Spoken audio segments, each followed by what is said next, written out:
국민의힘 정권이 집권하고 나서 첫 예산을 짰습니다.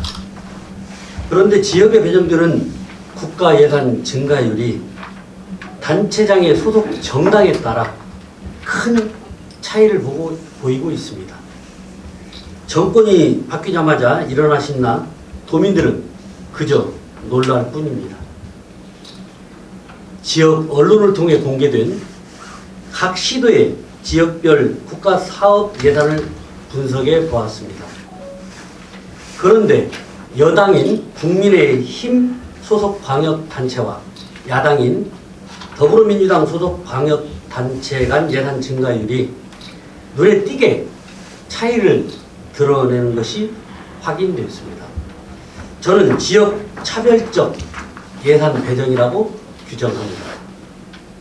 지난번에 기자회견을 통해서 말씀드렸다시피 단체장이 민주당 소속인 우리 전라북도의 국가 예산은 9조 1,595억 원으로 지난 해에 비해서 겨우 2.49% 증가하는 데 그쳤습니다.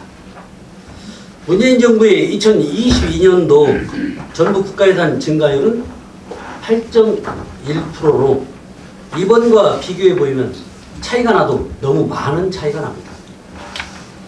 역시 단체장이 민주당인 전남이 3.1%, 경기도가 1.6%로 파악돼 국가예산 평균 증가율인 5.2와 비교할 때 크게 밑돌았습니다.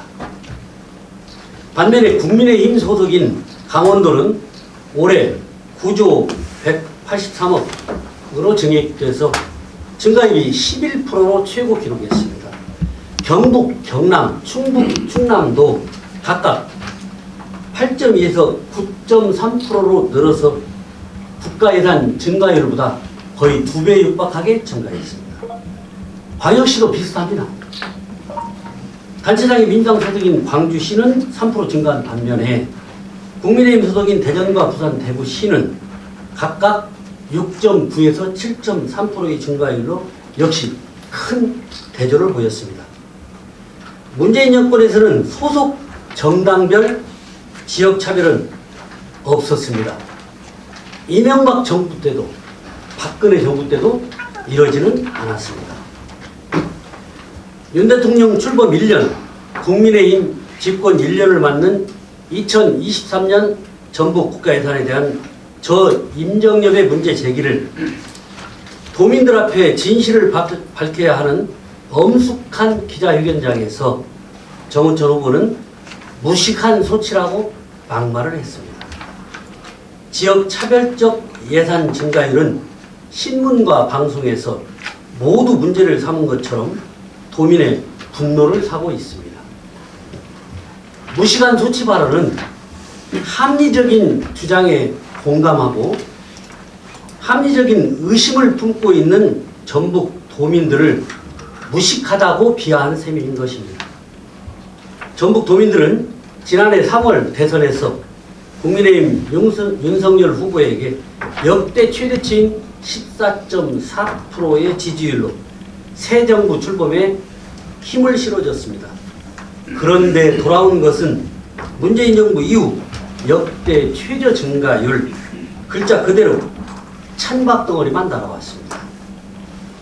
국민의힘 집권당과 국민의힘 정운천 후보는 명확하게 드러난 팩트를 회피하지 말고 진정성을 갖고 도민 앞에 설명해야 마땅하다고 생각합니다. 잘 아시는 것처럼 국가 예산은 국가 돈이 투자되는 대형 사업이 대부분입니다. 새만금과 같은 현안 사업이나 국도건설과 같은 사회 간접 자본 예산 대부분 건설 분야입니다.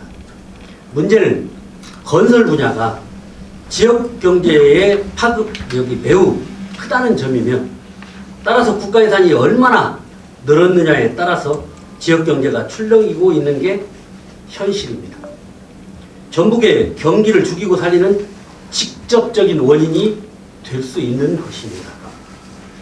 지역 경제를 들었다 놨다 하는 국가 예산 배정 규모가 단체장 정당별로 차별이 이루어진다면 어떻게 될까요? 지역의 균형 발전이 깨지는 것은 물론 더 많은 문제들이 일어납니다. 또다시 신종 지역 갈등이 유발될 수도 있습니다. 예산 차별 배정은 더 중대한 문제를 야기합니다. 지역을 길들이게 되는 것입니다. 지역 주민들은 정치 보복으로 받아들이게 될 수도 있습니다. 앞서 제기한 예산 증가율 수치는 올해 정부 예산안이 국가 예산으로 지역을 차별한다는 것을 명확하게 증명하고 있습니다. 국민의힘 정권은 저 임정엽의 합리적 주장에 대해서 도민 앞에 명쾌하게 해명할 것을 촉구합니다. 정부와의 가교 역할을 기대하며 협치를 제안한 김관영 지사와 민주당의 깊은 뜻을 외면한 채 차별적이고 보복성 예산 문제가 불거지니까 책임을 민주당에 돌리는 것은 매우 잘못된 일입니다. 끝으로 전국의 국가예산 증가율 반토막 사실을 은폐하고 역대 최저치 예산을 확보했다며 도민을 기만한 정운천 후보는 전국 도민 앞에 진솔한 해명과 반성할 것을 엄중하게 요구합니다. 이상 가운데 노란색으로 나와 있는 게 우리 정부 예산 증가치입니다. 왼편에 나와 있는 예산 현실이 우리 전북과 전남, 경기, 광주 야당 광역자치단체장들이 경영하고 있는 곳입니다. 오른쪽은 보시는 것처럼 강원 11%, 경북, 경남, 충북, 충남 9.3에서 8.2%, 광역시도 대전, 부산, 대구가 7% 정도 이렇게 증액됐습니다. 저희 야당 자치단체장이 경영하는 지역만 예산이 이렇게 차별이 크게 난다는 것입니다.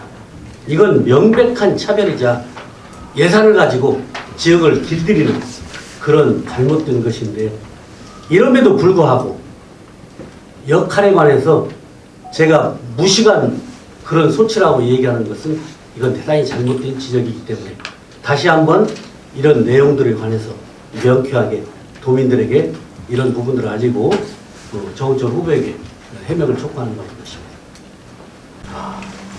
그 말을 하는 분이 그런 거 아닌가. 저는 그런 말 잘 쓰지 않는데 또 무식한 소치라는 말도 참 쓰기 적절치 않은 용어를 그렇게 쓰고 있어요. 구태정치라면 남이 한 일, 하지 않은 일까지 포장지를 그럴싸하게 싸서 현혹시키는 것이 구태정치지, 있는 내용을 정확히 사실을 가지고 얘기하는 것이 저는 구태정치가 아니라고 생각을 합니다. 정부 안을 올리는 것은 야당이 올리는 게 아니고 집권 여당에서 정부 안을 올리는 것입니다.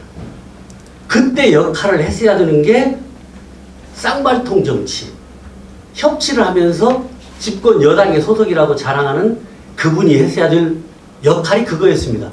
그런데 본인이 역할을 안 해서 정부 예산 안에서 많이 빠져버리는 것입니다. 그걸 본인이 자료를 얘기를 했잖아요. 그리고 야당이 의회에서 많이 올리는 것입니다. 물론 여당과 야당이 합의를 봐야 올리는 것이죠. 쉽게 올릴 수 있었다면 자기가 소속되어 있는 집권 여당에서 정책 협의를 통해서 그때 올렸다면 굳이 그런 얘기 할 필요도 없고 도시사님과 시장 군수 야당 의원들이 애가 탈 일도 없죠. 공무원들도 마찬가지고. 저는 그 점을 지적하는 것입니다. 본인이 얘기한 자료를 가지고 제가 얘기합니다. 그런데 현재 의원이잖아요. 현재 의원인데 왜 사표를 내고 다시 해야 됩니까? 근데 현재 의원인데 자기가 사표를 안 내면 전북 지역구 10명과 정운천 역할이 하나니까 11명이죠. 그분이 사표를 내면 전북 사람이 그 자리를 승계하는 게 아니고 타도 사람이 승계하기 때문에 그 말이 전혀 안 맞는 말이죠. 근데 비례하고 지역구의 차이다. 그분은 전혀 그렇지 않습니다. 개인의 역량이죠. 그러면 처음에 7년 전에 지역구 의원 4년 됐을 때는 역할을 많이 했고 이번에는 못 얻기 때문에 그랬다. 그러면 이런 얘기를 하면 안 되는 거죠. 앞뒤가 다르도 너무 다르잖아요. 앞에 말하는 것은 이럴 때 써먹고 뒤에 말할 때는 이렇게 써먹고 전혀 그건 아닌 것 같습니다. 저는 그렇게 얘기를 합니다. 전북의 발전을 위해서, 지역을 위해서 정치를 하는 거라면 그대로 계시는 것이 맞고 서로 협치하는 것이 더 맞다. 저는 그렇게 주장합니다.